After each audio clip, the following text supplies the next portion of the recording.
Hello, it's me, Melinda, your host at Unapologetically Yours. Here and in life, I give my whole heart so others can show up as their true selves, loved without limits. So, for all of my ADHD folks out there, I hope whatever background noise that you might hear that other people can't hear is not too terrible. It is the air conditioning. I am in the car, parked, but it's hot because it's Florida. And even though it's 7:22 in the evening, listen, I've conditioned myself to require air pointing at me, blowing hard. And so that's what it is. And I don't have it pointed at me because I didn't want it hitting the computer. And I did consider, and I turned off the car in order to do so, have the windows rolled down. But there are cicadas, I guess that's what it is, that's making all the noise outside. And I am certain that for me, in my ears, it's better to have AC sound than that sound. And I also don't want like a bird to not bird, a bug to fly up in here, and in my mouth or something like that. That would be crazy. So I am not here to be perfect, right? I'm here to be present, to speak, and to heal, and maybe, just maybe, to set someone else free. And so today's topic is miscarriage. And it is a taboo subject, maybe. Like you hear the inflection in my voice, like, is it? Should it be? No. Nope, not at all. And I am here to discuss it because I feel that it is a topic worth discussing. It is a topic worth talking about. It is worthy of attention. And so I want to give you attention, those of you who have had this experience and those of you who might in the future have that experience. And so you don't have to listen at all, right? I mean, but you're here, so you might as well. But you don't have to listen, not listen because you already had your own experience, and you don't have to not listen because you haven't had one. I want you to hold space for me too as I share a bit about me, and I at the same time am holding space just for everyone here. So the other day I was looking for a poem, I think it was, and so that will be another episode. And I don't really want to go there, so I really want to try to stay on track. While I was looking for it, I was using keyword search, I came across a note that I left myself, and there were 4 or 5 days that I wrote down my thoughts and feelings. I wanted to record it. I wanted also a part of me, because I knew, based on what I learned during that time, I knew this was something that I wanted to share with others, with complete strangers, because I wanted to make it okay. Make it okay to talk about it. And I am very glad, actually, that others feel the same way too, because there are people who are talking about it. There are people who, have followers, that. I mean, I have followers. I have 20 followers. So actually, if you are here and you're listening to this, will you just follow me, right? On Spotify or iHeartRadio or the Apple thing, however you found this, can you just go click follow, please? I mean, that would just be nice. It would be nice. Come on, this is the first time is it the first time, genuinely, that I've ever asked for anything? Sometimes jokingly, I'm like, share, subscribe, follow, but I am actually asking for you to do this. And also, if on any one of my episodes you know someone that would receive value from it, please share it. Share this. And yeah, ask that person to follow me too. If all 20 of y'all shared it with one person, I'd have 40 followers. That would be awesome. Anyway, I am unapologetic, right? I do want to clarify something, because that does not mean if I step on your toes, I'm not going to apologize. And even me saying I am unapologetic was for myself, because there is a part of me still that wants to say sorry, for I am about to hit a heavy topic. I've already told you what it is, but yet I'm laughing or finding humor. And I do know that sometimes that those types of things, like the laughing, could be like a nervous thing or whatever. And I'm not nervous to talk about this, but really, I'm just being myself. And so I hope you can dig it. You're here. This topic is not something that I ever wanted to know about, obviously. And in fact, in my notes, so in the Apple phone, the first line that you write is bolded, and I had there written August 28th into the midnight hour. This is day 1 Thursday. I didn't want to be that person.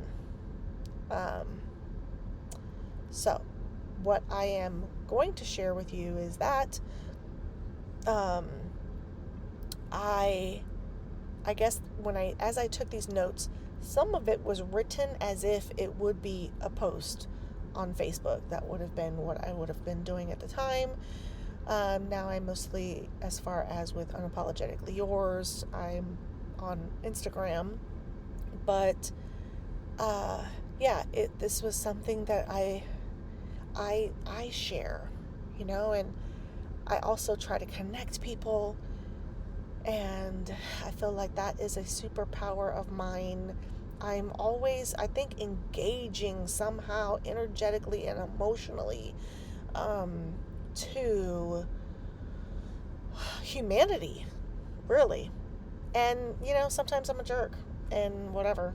I don't mean to be flippant about the whatever thing, but it's just true. Because I am not perfect. I am very human when it comes to perfection. I am super human. And I don't say that as an insult at all. I'm just here. So anyway, without further ado,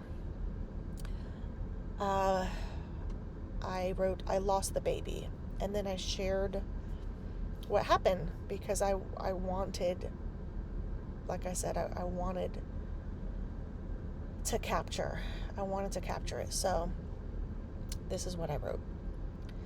The moment I laid down on the table to do the ultrasound, I began to cry and expressed my need to hear the heartbeat and that I was nervous. I reminded her she was going to remeasure to determine the date for sure. I said I should be 10 weeks tomorrow. The technician looked and was silent and silent. I saw something, the baby, inside. I wanted to ask if that was it, but I knew it was. It just seemed small. I told her her silence was not reassuring. She held my hand and looked at me and explained, after saying she was not supposed to tell me, that she could not detect a heartbeat. She further explained the baby measured at 7 weeks, which means this happened a couple plus weeks ago. I'm devastated, of course. I'm trusting God too. I called my dad first. I didn't want to tell Jake because he was probably in a tree somewhere. But then he texted me, so we spoke on FaceTime. Now I just have to tell JD, which will be the worst, because he's already cried at just the idea. Please pray for us as a family to grieve well and to continue to put our hope in God, our good, good Father. So I was pregnant, and I was having all of the pregnancy woes.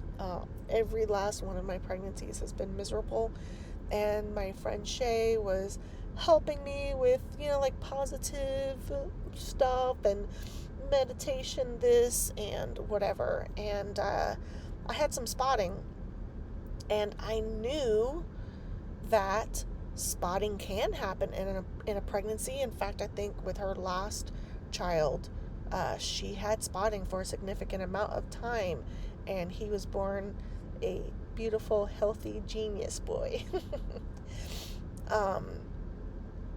But I also knew spotting is a sign that your pregnancy might terminate.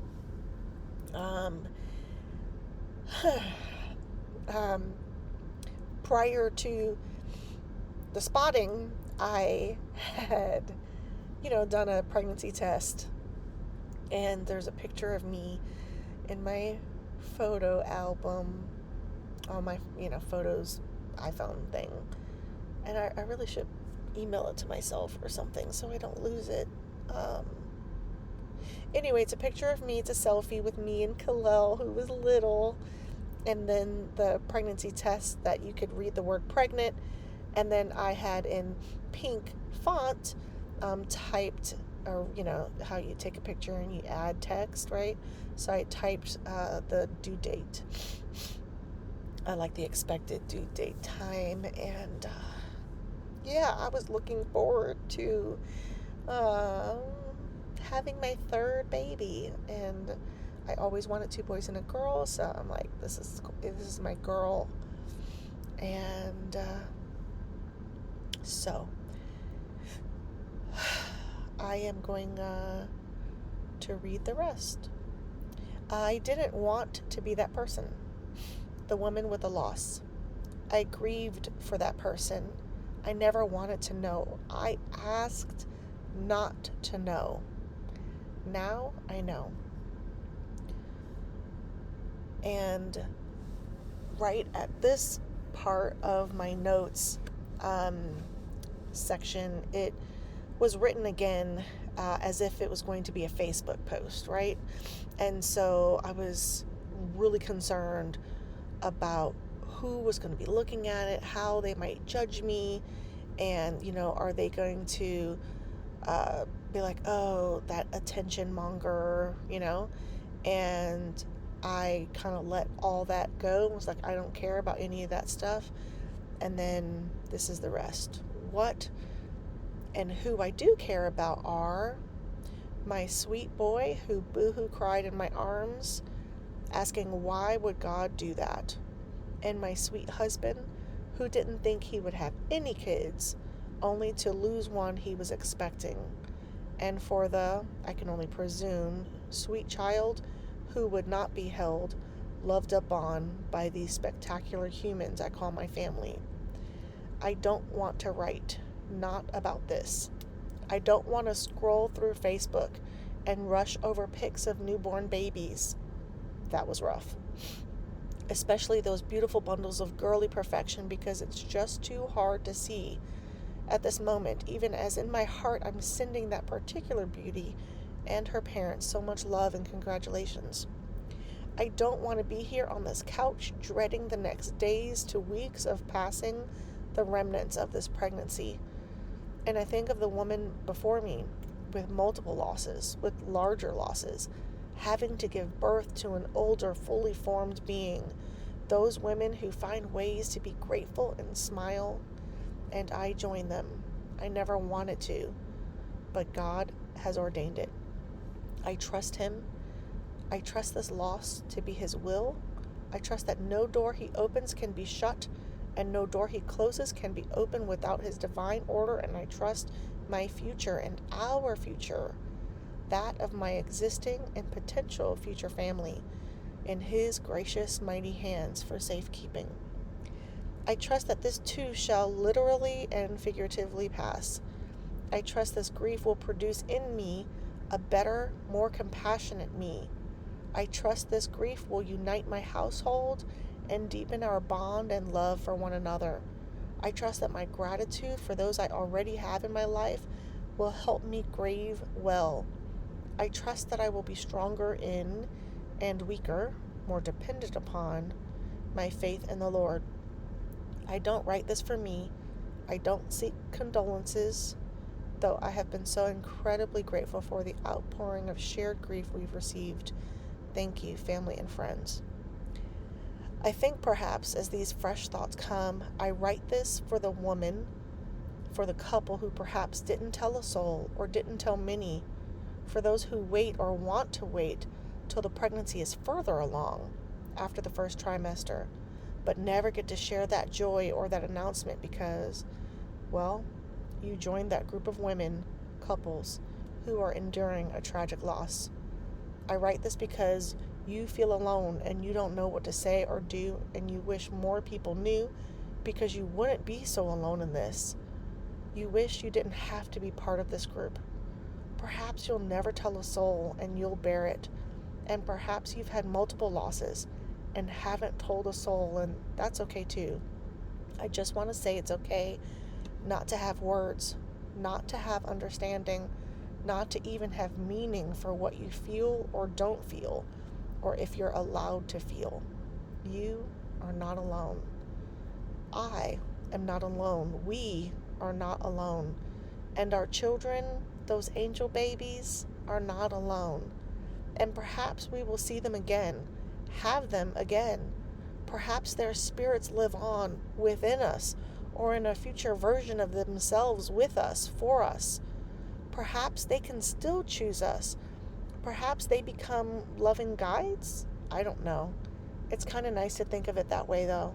It's nice to remember them in some possible miracle future.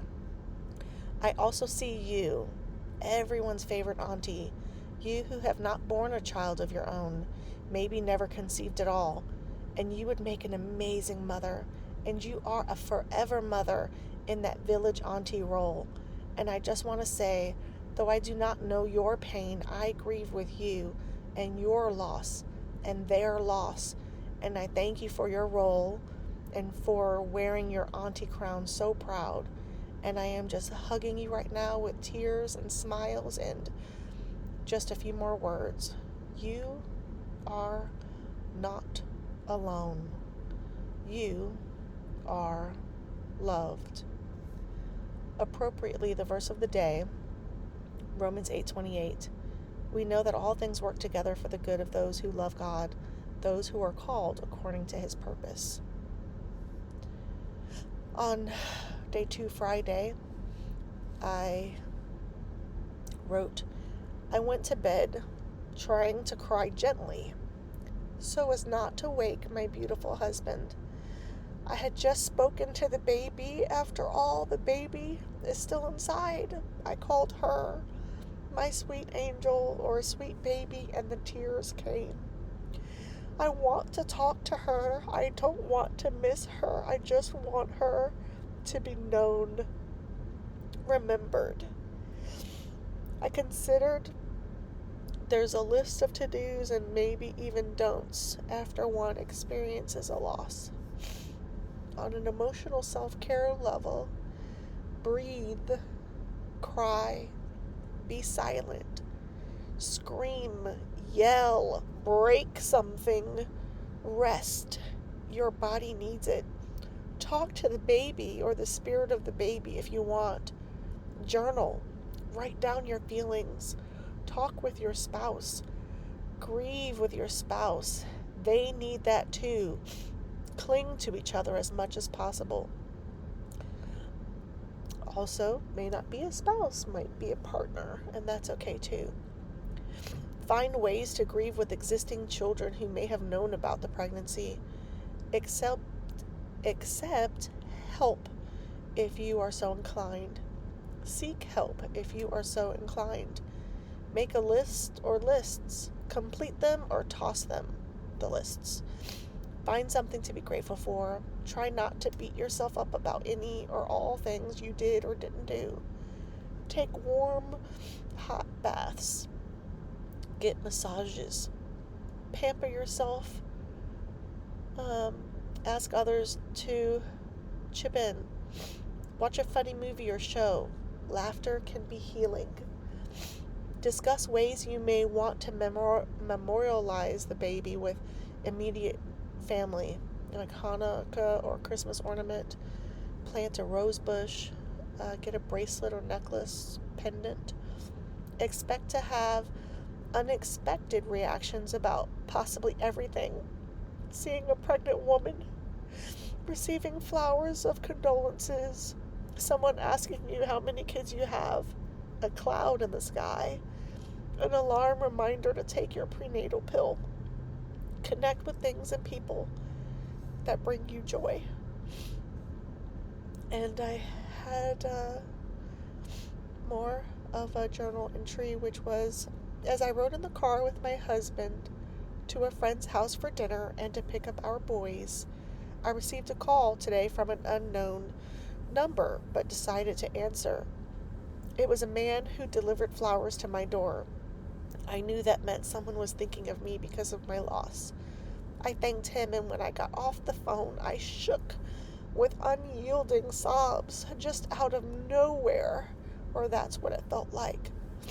About 20 minutes later, I recalled to a friend what happened with fresh sobs, saying, I don't want flowers, I want my baby. I am grateful for the beautiful bouquet and was encouraged to see them safe at my doorstep hours later. Day 3, Saturday. Finding beauty. So I'd come across a Facebook memory from 8 years prior, and it gave me inspiration. August 29th, 2012. Random thoughts.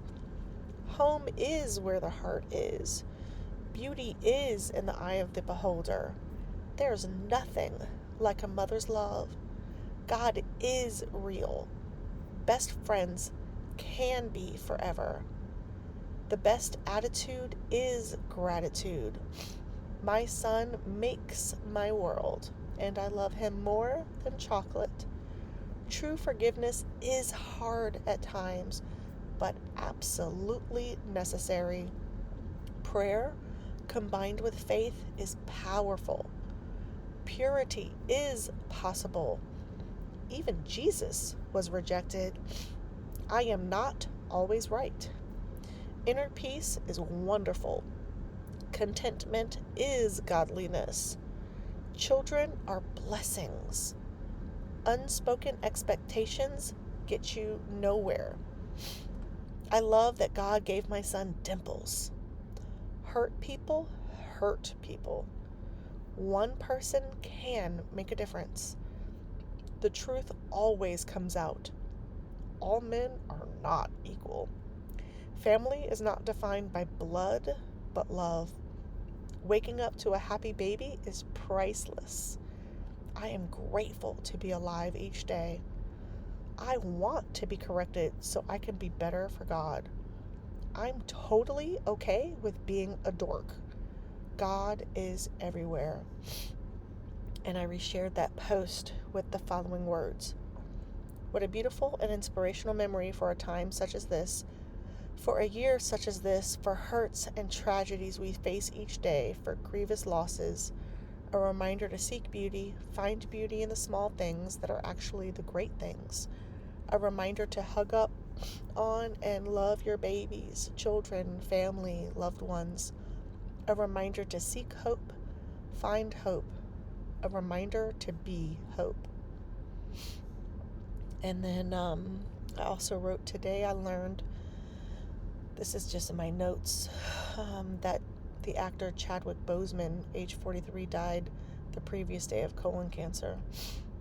And then I said, I wonder, did they already begin filming Black Panther 2? And I wrote some other stuff that I'm not going to share about that. Moving on, I learned that what I'm experiencing is a miscarriage. Interesting. Been reading up on what to expect. I'm learning from friends, those who've had miscarriages, ... So I had told a few friends, like my house church group, Obviously from the other thing that I read, I had told my dad that I'd been pregnant. And during that time, I then had to tell those people that I was no longer, and in sharing this news, women began to share their stories and how they had had multiple miscarriages. I think I spoke to one person who had 2, one person had 6. One person, after every child she bore, she had a miscarriage. It's real, it happens, and I would have never known these things. And I want to be clear in this very moment, because something just popped up into me, my spirit, is that I am not shaming. I do not shame any woman for not telling, because it is her story to tell or to not.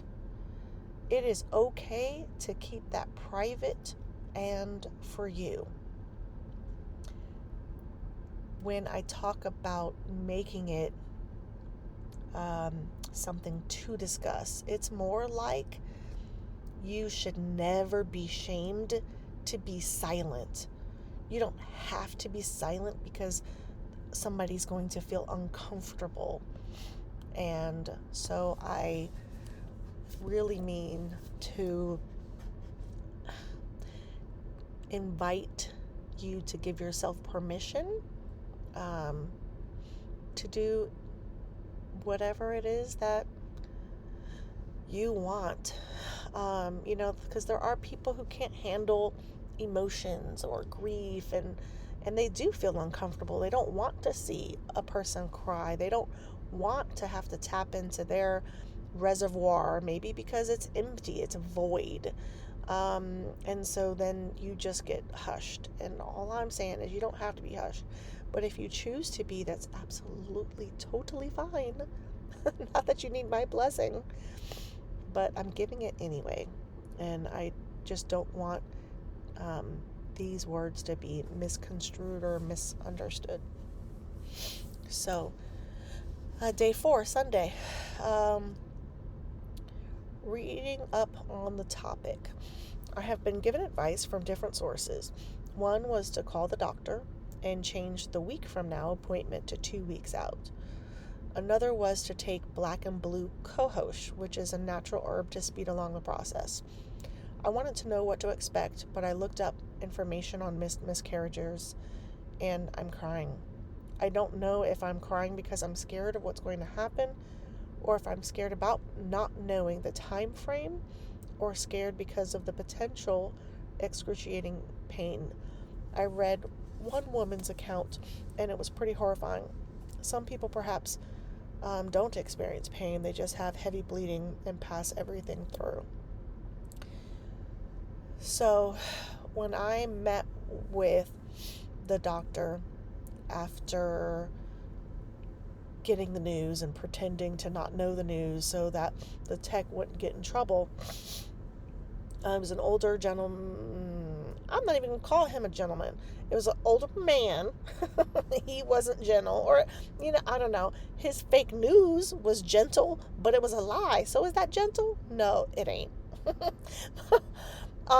He basically told me, oh yeah, just like get some ibuprofen, take some Tylenol and you'll be fine. And I was not. Day 5, Monday. When God gives and takes away. The verse of the day is Proverbs 3:7. Don't consider yourself to be wise. Fear the Lord and turn away from evil. Today was my 2-hour stone massage. I didn't really get a full 2 hours, but it was still nice. I went to the health food store and picked up $155 worth of stuff to try to do a cleanse and obtain good gut flora. Afterwards, went to my dad's to pick up the boys, and when I used the bathroom, I think I passed the baby or embryo. I felt a bigger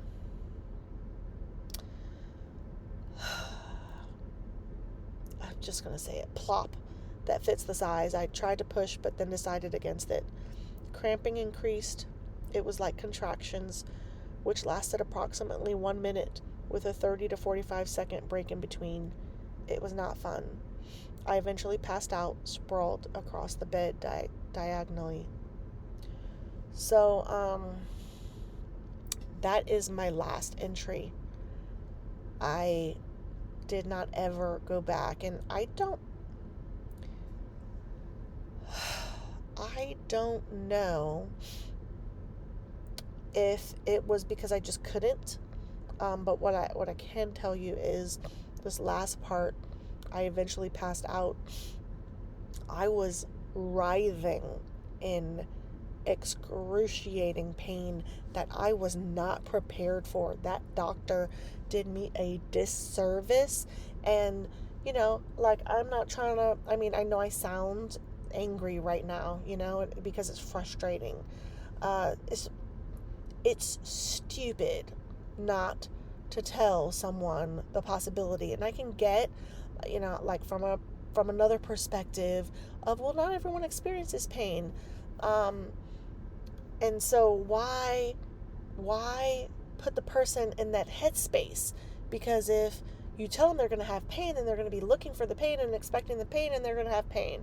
So maybe he was a gentleman after all. I doubt it, though. But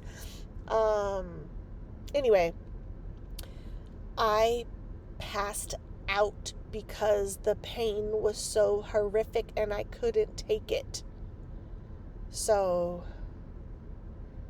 yeah. I think that matters. And I think people ought to know. I think men specifically ought to know. And I think then they ought to find a way to express or have compassion, or at least make room for hearing about the topic. And so, that said, I don't want to end on that note. I want to share something else.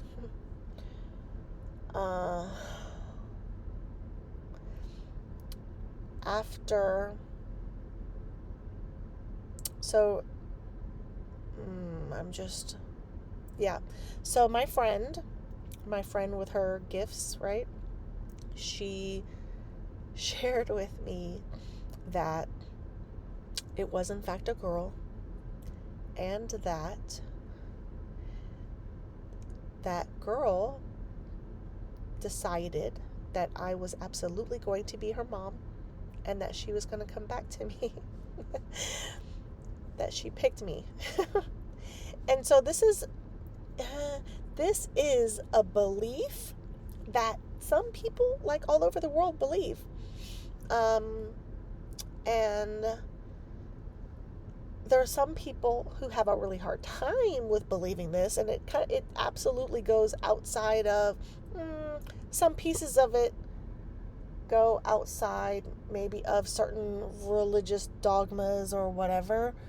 I don't know, because maybe it doesn't, because not everything, so let's just stick with Christianity real quick. Everything ain't in the Bible, right? Dinosaurs are not in the Bible. As a matter of fact, I'm taking a real turn here, but I know people who don't believe in dinosaurs because it's not in the Bible, which is so crazy to me. Clouds. Oh, nope. Clouds are in the Bible. Psalm 19. I think Psalm 19. Stars are in the Bible. I'm outside. It's getting dark where I am. Trees are definitely in the Bible. Cats. Yeah, some, the lions are like, it's a big cat. I'm trying to find something that's not in the Bible, but that we know is real, Anyway. Oh. Anyway. What is my point? Okay, so I think I said that because it's not in the Bible. We don't know. we don't know how the design is. There are some people who believe that, like we're all souls, right? And that we can have soul families. And so, like reincarnation and things like that. And that's not necessarily not in the Bible if you consider the fact that when Jesus asked his disciples, who do they, meaning the people, say that I am? Who do they think that I am? And some of the answers were, they think you're Elijah, or they think you're Abraham, So to me, and I could be wrong, because as that Facebook post said, I'm not always right. I'm rarely wrong, though. No, I'm kidding. I think it could mean that maybe the Jews believed in reincarnation, That's why they, and it's Abraham, come back, or the spirit of Abraham. Anyway, so there are people who believe in soul families, and so one lifetime you might be the mother, and then another lifetime you might be the daughter. And speaking of which, my daughter looks so much like my mom. It is bonkers crazy. It is like I gave birth to my mother. When you put side by side, I have 2 photos of my mother as a child, young, like 2 and maybe about 3 or 4 years old. Spitting image. It's crazy. And so my friend said, she's coming back to you. She's chosen you, and she's coming back. And it was so beautiful to have that as a hope, And I wanted to believe that, of course, but how beautiful is that? And I mean, my very next child was a girl, and I like the idea. I love the idea that she chose me. She's definitely giving it back to me. She's giving me back some of the stuff I gave my mom. And she's super feisty. And I love some looks. I just had a couple of her looks just cross my mind's eye, she'll give you the long blink, which is basically an eye roll, right? And turn from you, and she's so sassy, and sometimes she is tyrannical, and I love her no matter what. And when she's mad at me, you're not my mommy. But then, today, a couple times, I think she did say that to me today, but also she said, you're a good mommy, and after having that talk with my friend, it made me look at my experience as a mother in a different light, tickle fights, and just different moments, even before she was born, with my youngest son, Kalel, and even moments with JD, my oldest. I wondered about that. I wondered, could they get a glimpse of what the future would be with me as their mom? Was this moment where we are laughing hysterically, one of the reasons that they chose me, if you go along with that whole thing. So I love it, and I am grateful for all of it. For all of it, I am thankful to be a mom to my 3 incredible children. I'm grateful that all of the things led to their precise, moments of existence. My son Galil, he was, quote, supposed to he was supposed to be born on a a particular day, and I was really excited because I had a friend whose son was born on that day. Actually, two people's sons that I'm close to born on that day. And then another person, and I had scheduled my firstborn was there. All three of my kids, I had a cesarean, but my first son was born on the cesarean scheduled date, and I don't know if I told this story, on any one of my previous podcasts, talking about Mr. Charlie. I think I did, but since I've said it, I'm just gonna keep going. So, Mr. Charlie, he saw me on Sunday, and he was like, "Oh, you about to have that baby." And a whole bunch of people had said those kinds of things. "Oh, any day now." Nope, it ain't. It's going to be on February 21st, period. And so I told that to him. But when I said it, I didn't believe it. Like, I did not believe it. And he was like, "That's not how it works." And I'm like, "Oh, yes, it is." And then my water broke the next morning, Monday, February 18th. And Kalel was born 3 days early, but right on time. And then my daughter, the 40, they have you do like 39 weeks, based on some arbitrary, I don't even understand how they come up with the whole week thing as far as how many weeks you're pregnant, because they include typically the first day of your last period, but which means you're on your period for however many days that is, 3 to 5 to 7 to whatever days. So you could not possibly be pregnant while you're on your period, right?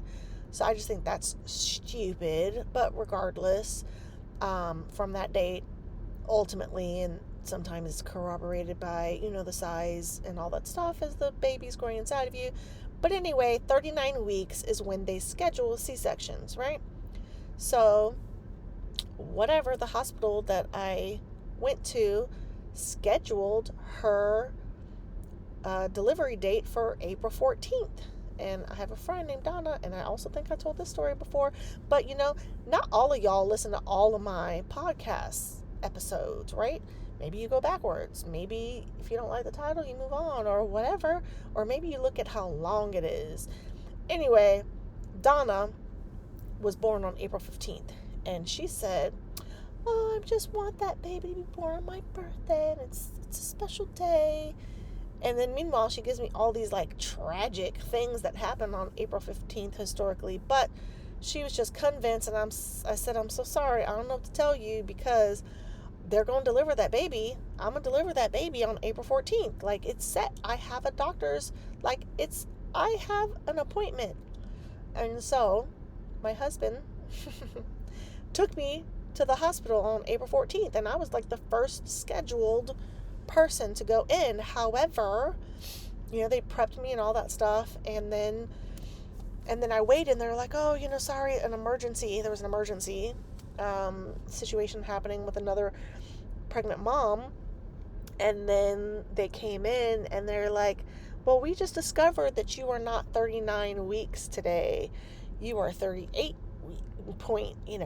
whatever weeks. And so we're not going to do it. You'll have to come back tomorrow." My husband was livid. He wanted to meet his baby girl. And wasn't the day. And so Donna, I called her, and I was like, "You're not going to believe this, but apparently God heard your prayers." Because my daughter will be born tomorrow on your birthday. And that made her the happiest person. So Donna, you are my daughter's birthday twin. You prayed and willed that into existence. She was meant to be born that day. And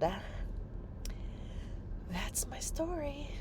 So thank you for listening. Thank you for joining me here. Thank you for traversing the ups and the downs and the tears and the laughter. And I hope that this time with me was meaningful for you. Thank you so much, and until next time, I'm unapologetically yours.